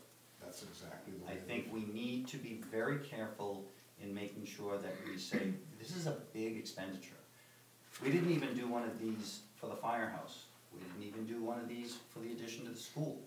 What we did is there was newspaper reporting, there were meetings, and people came out and then were curious, some weren't, and then they participated. We did that with the bathrooms. We didn't do one of these flyers for the bathrooms. No subcommittee did that. And so if it's a precedent that we are going to change and we are going to do this with all of them, fine. I'm just a little sensitive, and I actually said this, there was a question of whether you should present to a club in town, and I said, I just don't see that as a good thing, because you're gonna have more people leaving that club thinking, having questions and going out and disseminating information. You made some really good points about that. And I just. And that's the piece I said earlier about everybody getting the same message at the same time, and the committee understood that. Yeah. Chris, I think that one of the differences is when the school edition was built and when the firehouse was built, we had a weekly town newspaper. No? They were already gone? Great. And we don't have a mechanism You are. for spreading basic information about, and people are saying to us, what have you been doing? What's all this about? Right, but you kick this on Facebook and you're gonna get hate mail, you're gonna get, It's already out there. It's already out there. out there. Facebook. And that's it's part out of there the problem. based on bad information. Or then lack come of. to a meeting. And- This doesn't say to me, doesn't give me answers. And Lynn's most recent article, and I'm not speaking negative of Lynn's report, she's doing her job, but really, in my opinion, makes us look bad as a board for not giving out information. Come to a meeting. It's been our normal course of action. You come to a meeting, you get the information. Here's the other little piece, is I do not anticipate, maybe you guys do, I do not anticipate this being a one meeting kind of scenario. I see this as maybe a two-step. Firstly, we've referenced in here a $500,000 grant, but contemplating USDA Rural Development Program. That's great, but that's not your job. Your job is not to find funding for this. Board of Finance job to find funding for it if the town says so. And so for us to come and presume that, okay, well, we can get a grant here and we can do this. I mean, the $500,000 we've got, so that's a given. But how we're gonna fund this is not up to the subcommittee, this committee, and I just. And we have the $500,000 because the committee applied for that money and worked very hard to do it. It was not the Board of Finance that was involved in raising that money. I understand that. What I'm simply saying is the fire department actually had brought cash to the table when they built their fire department. They didn't say, they weren't the ones that said, oh, and we're gonna fund it this way. They turned that over to the funding group of the town, which is the Board of Finance. And the Board of Finance figured out how that was gonna happen. I'm just a little uneasy as this process has not been the same process that I've seen as a process for any subcommittee putting forward You're right. a We don't agree program. on a lot of things lately, but you're right, I agree with you. So this is a new start, this is a new beginning. So Is gotta it start because somewhere. it's too transparent? Is that the issue? Because why not give people as much information as we can, so they can have more time to make good decisions? Why not? I said from the beginning, it's different, it's not that it can't be done, I just point out that it's different than what I've seen and ever expected. And if somebody came forward and said, hey, boy, I've never seen anything like this before, I'd say, yeah, you know what, you're right. And you're gonna see them again from now on, because I think it's a good thing. And probably would have alleviated a lot of the back and forth on the bathrooms, for example. Okay.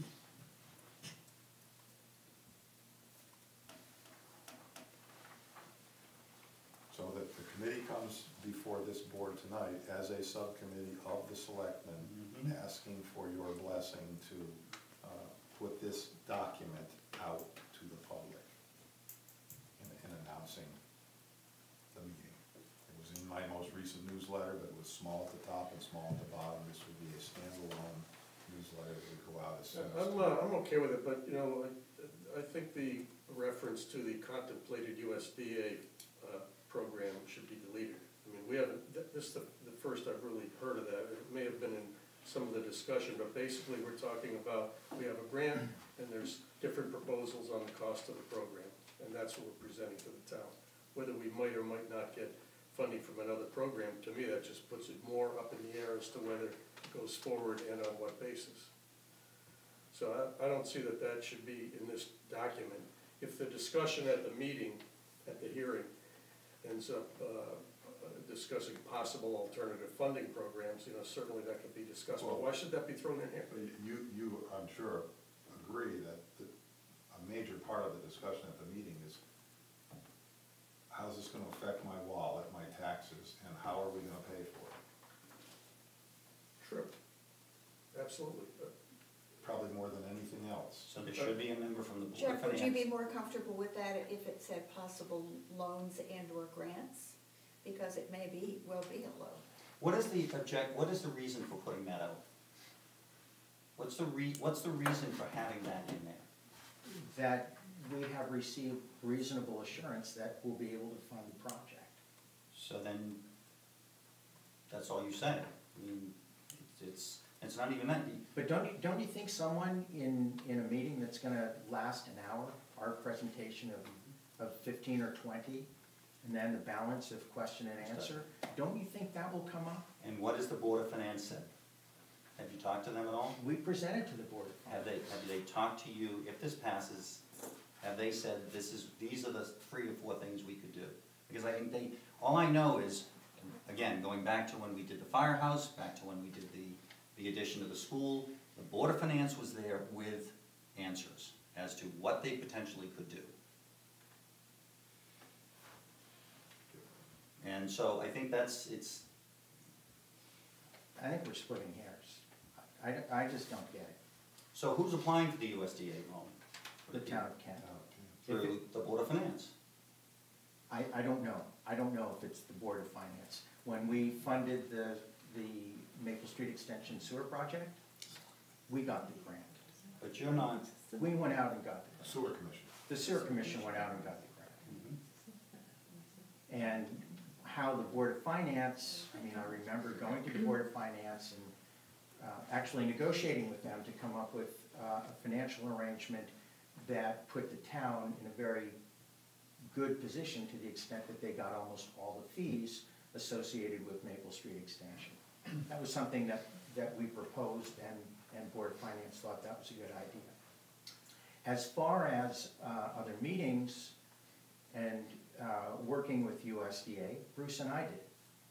There was no one from Board of Finance. I don't know why. I don't know how it works. Has this grant been applied for? No. No, we called them on a Tuesday, and on a Thursday afternoon, they said, we're in Kent, we want to talk to you about this, we like this project, and we want to do the funding on it. And they said, how much do you need? How much do you need, 7 or 8 million? And we said, no, probably 3 to 4. And they said, oh, no problem, we can do that. We have a good history with USDA. That's it, that was a meeting downstairs, I was there. When was that? That was a couple of years ago. Several years ago now. That was not recent.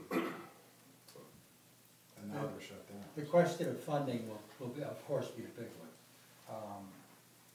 Would it be reasonable to say plus possible other fundings? Well, I gotta say, grants, this, funding, or I some was change totally maybe. unaware of that. All the discussion we had before was $500,000 grant and X amount would be taxed. Whether it's 2, 3, 4 million, whatever the net is, that's, the town's gonna pony up for that. Now we're talking about possible grants. That certainly changes the likelihood of approval.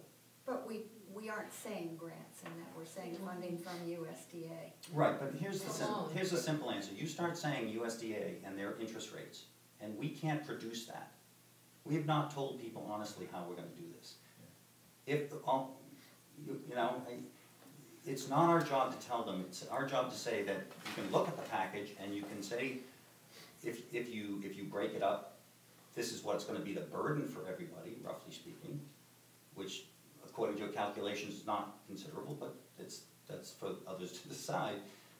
But for us to actually go in and say, well, this is how we're gonna do it, and this, I don't think it's So the No, I don't think we should go in and say this is exactly how we're gonna do it, but we're gonna say this is an option we're considering and So we're this pursuing others. USDA development program, this is basically low interest financing. So it's a loan. Correct, and 4-year terms. So it's no difference in us. It's a great option. Okay, but it's no different than us bonding. Bonding. it, It is except- It is bonded. bonded. It is bonded. Okay, but it's just under a different program. So that's extraneous language. I mean, that has to be taken out. I think that provides more confusion. Jeff, could you recommend specific language that we could Delete that. substitute? Delete it. The whole We have a bullet. grant of $500,000, that's a fact. It's a fact. And the cost estimates will be presented, that's a fact. How we fund it, there are options. So I delete would delete from from plus to program? $500,000 period. And then the rest of it is just descriptive of what's gonna happen at the meeting. That's what the intent was. Okay, so, Should we be concerned if we just include the $500,000, that implies what the total cost of the project is? I think that'll come out. I mean, I think It does sort of imply that. to your point, Catherine, I think if there was another bullet point that said, proposed discussion on financing Good. is a fact. And, That makes but sense. I would say that Board of Finance should be looped in and brought there to understand, you know, to be able to say, well, if indeed you guys want us to do this, this is the impact. We have now attended 2 Board of Finance meetings, and at the most recent meeting where you discussed this, their concerns seem to be, okay, given our past experience with USDA loans, we have to be prepared to provide the money upfront and ask for reimbursement. Beyond that, there didn't appear to be any major concern. But we can pursue that further. Well, we should get together with Board of Finance then, before the meeting, and have some conversations with them about what role they want to play. They have a meeting on the 3rd Tuesday of this month. Which is before our meeting? 2 days It's before the the meeting. 15th or something like that. Okay. Yeah. Yep. Can you tweak this? And then just the last thing on additional information can be obtained, where does that go? Well, we have to, Like if I want more information, what do I do? we have to decide whether What's one of the documents yeah. that we've provided to you is then going to be available on the town website. Per one of our previous topics, it's all public information. Oh, wait, so the package they presented at the last meeting public will be information. available on the website. So it'll be a web link to Well, it. that's what they're asking, what. Yeah, we want to be able to do that. We'd like to be able to do that. so you just put link. a link, Right. and then what was presented to us is, which is already public record, can be looked at. That make sense? How's that? I'm gonna have Chris, I don't have a pen, but I'm gonna have Chris dictate that one sentence that he. Chris, do you want Funding to options will be dictate that discussed. again? Yeah, funding options will be discussed. Good.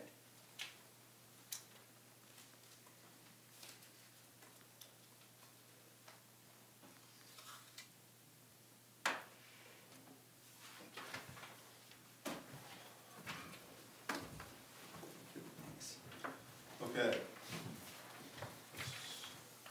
Let's move on here. Old business B, the management review. There is a page in your packet provided by Joyce. Page 2 of It's page 2 of sort of a summary of what we've done so far with the management review and what But we're they're going gonna to figure do. out that. Got it? Looks like No, it. I have it somewhere. well, it's fairly easy if you want to look at that. We've done those 3 at the top. We've got 2 that we still need to meet with, Joyce and Debbie. There are 4 other department heads who are not specifically mentioned by name or department within the report. That should have the opportunity to meet with the board should they want to. We, of course, will be meeting with all of the department heads at the budget, as we always do. And then 2 other departments, I'm not sure if they're not sure who the department heads, or if this is Joyce speaking, not sure who the department heads are. Transfer station would be John Kaminsky, and the registrar of voters would be the 2 Democratic and Republican registrars. So that's where we stand so far. We let it drop at one point. I can't remember why. We ran into holidays and stuff. Can I ask when you're going to schedule the meetings with Lynn Werner and John Johnson so that we can finish the conversation that I had with you that was only 15 minutes long? Because that was what you had decided that you were going to do? Yeah. That's what the comment there is. So I can send her an email, I can send both of them an email and do a doodle poll. John left already.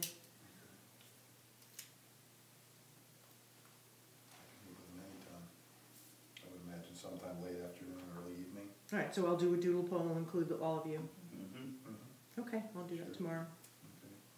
Okay, good resolution there. And only because I wasn't listening, as far as the other department heads that you were mentioning, Yep. are those to also be involved in the executive session type meetings? It says, Joyce's notes say other department has not specifically mentioned in the review, but should have the opportunity to meet with the BOS. Yes, So- it's an so executive if- session. If they would like to, absolutely. well, I think we should just do it out of course. I mean, why not? Sure. And so the challenge is for us to get them in January, as early as possible, and we're already in January. Yeah, Fairly well into January. Very well. well, let's make it a point to get it done in January, because budget really gets rolling in February, so. Yes, it does. Yeah, what, best day of the week, or not just for you personally, darling, but in general in the building, particularly these 4 veterans. You're here every day, Patty, early week, last week, Barbara's here. Tuesday, Wednesday, Friday. Patty's here Tuesday. Okay, so. All right, I'll try and pin this schedule. Jeff, you might be. Yeah, Start review this, The next Wednesday, the 16th, at this point, appears to be clear. I'm gone all day. Okay. What else? Tuesday, the 15th, during the day, I have a club meeting out of town. So it would have to be like during normal business hours. So do the 15th, like, I'm good, 9 to 4, man. that kind of thing? Yeah. You good? I'm good. And you're good too? Okay.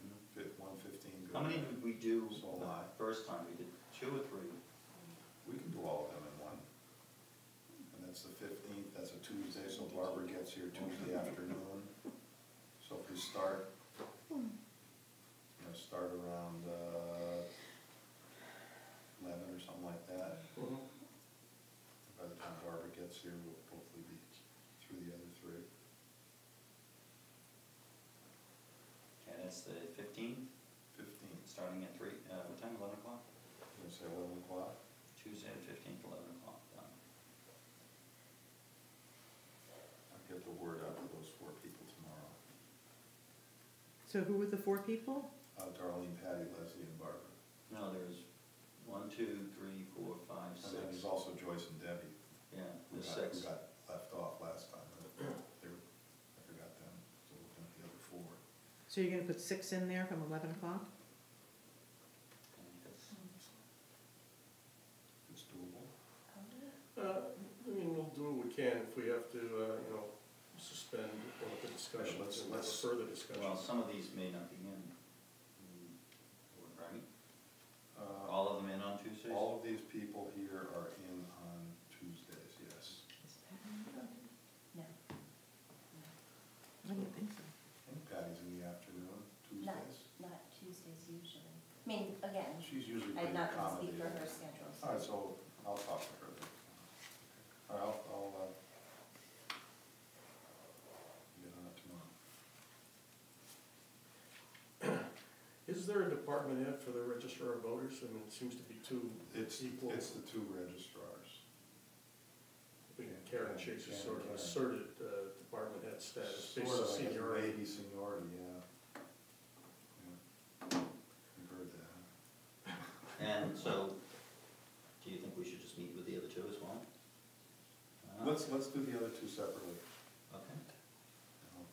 We can set that up. I mean, John's available anytime. The registrars are here on Mondays. So let's plan on a Monday afternoon. The 14th? I can do the 14th. Yeah, I can't. Okay. 21 are closed. The registrar of voters? I mean, is it reasonable to ask them to come in for a short meeting? If we're limited to Monday afternoons, that's pretty narrow. I'm sure Karen could probably come in. Oh, sure, they come in. All right, so let's suggest some options on that and see if we can fit that in somewhere. But for now, on the 15th, try to get all those done. All 6 of But those. if we're sitting here, why don't we just, these 2 are gonna be faster than, why don't we just load them in? If you're gonna do them, In on that same day? You're in. All right, we'll see what I can do. All right, are you okay starting before 11 if we have to? Mhm. Okay, let us know the schedule. Will do. Okay, then the last one was, need to reestablish 2019 goals. I guess that just means that they're entitled 2018. Do we want to continue with those as 2019? Well, the first thing to do would be to just go back and say, what did we accomplish, if anything, and where is the direction we want to go, I would say. We did that one board meeting, which I got a bunch of things out of it. I think that one of the recommendations was to broadcast all town meetings. And is that something we want to implement? All town meetings? Or Well, whatever, Yeah. all I meetings. think it meant all meetings.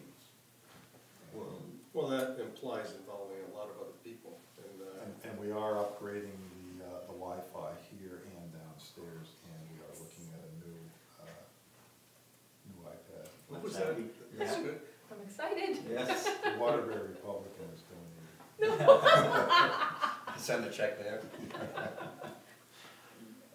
So, I mean, the other commissions have to agree to have it live streamed. It's not up to us. well, let's back up. I thought it was a good suggestion. The It's a tenor good that I got suggestion, yes. from you and from you, I thought it was a good suggestion. So the next question is it something, and there was talk about having to buy better equipment. Is that something we want to be committed to? We're already To do. looking at better equipment. Okay, so is that something we can say, okay, let's think about putting that in the budget for next year and doing, or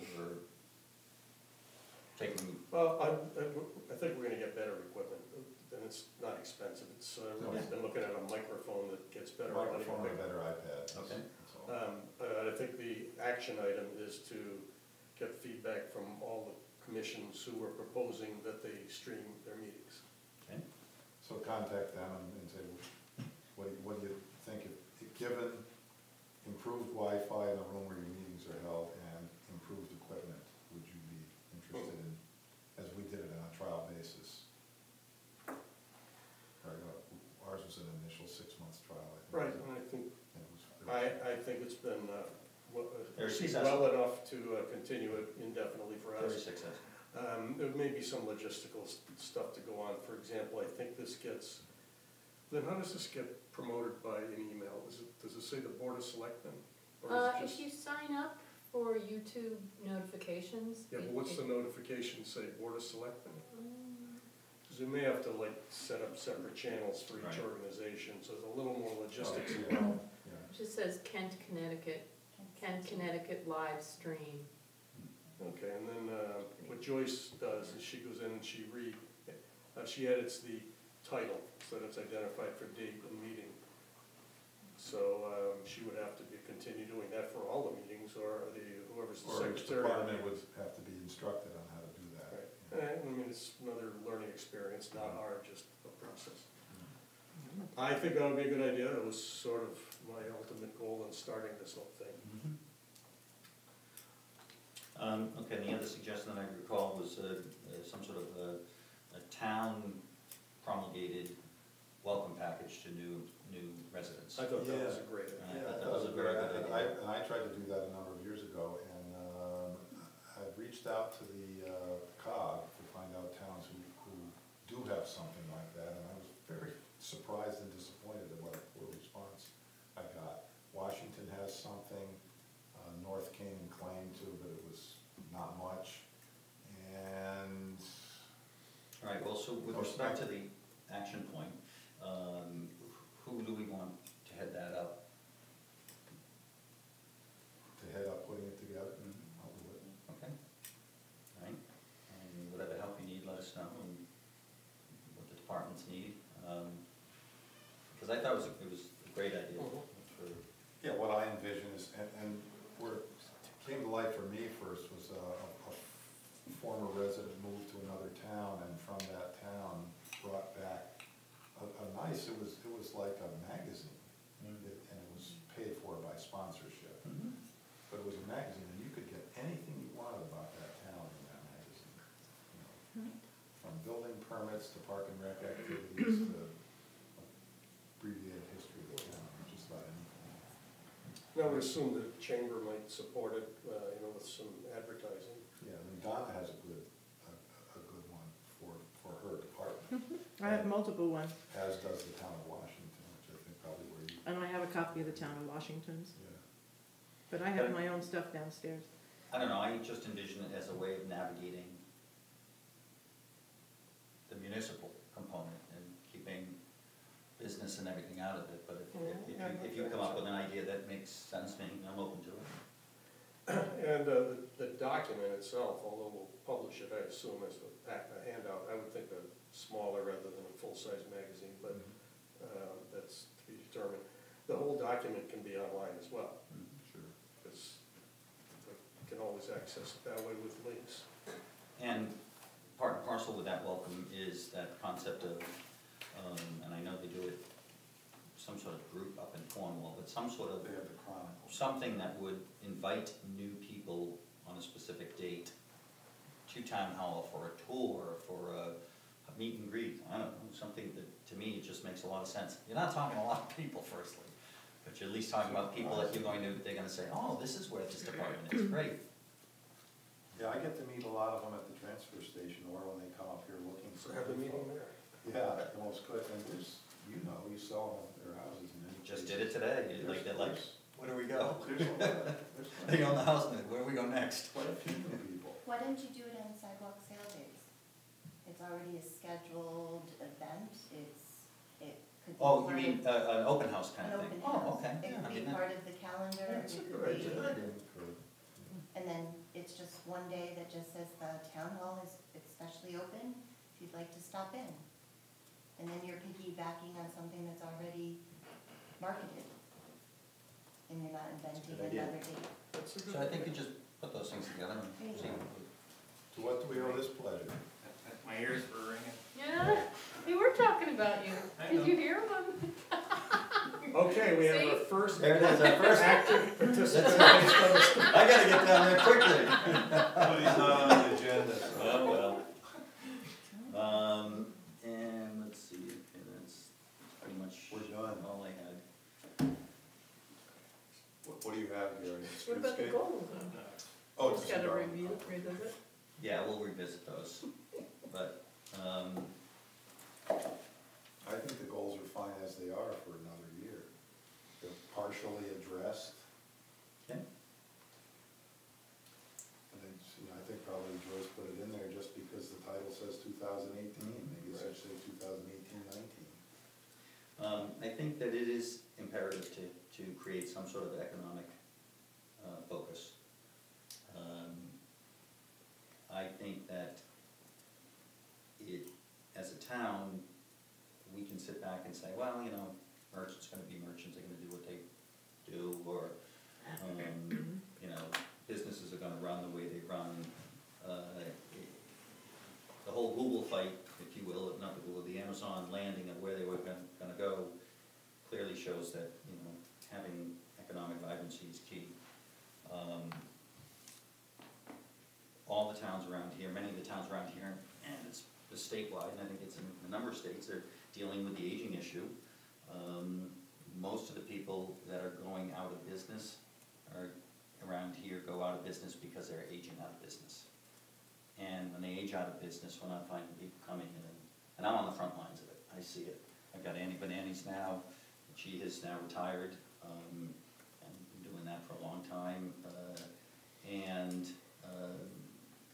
the idea of bringing new young people in, who there are a few that have come in, which is kind of interesting and fun. But I think, you know, the bathrooms, this talk of sidewalks, improvements at the center school a number of years ago, all have been designed from a municipal point of view to be the underpinnings of the economy. And there's a challenge out there for a lot of retailers, I know. So I think that there's got to be a look at a real comprehensive component of who we are as a town. Are we a tourist town? Yeah. Are we an education town? Are we a weekenders town? Yes. Okay, so if we're all of that, how do we enhance all of that, or do we enhance all of that? Or do we help foster enhancing that in some manner? Good question. I don't think the Chamber of Commerce, as much as they do a lot of work, I don't think that they really, they look more for Main Street and feet on the ground. I don't think that they are actually, you know, really looking at a more global picture of how to get businesses in, how to get younger people in.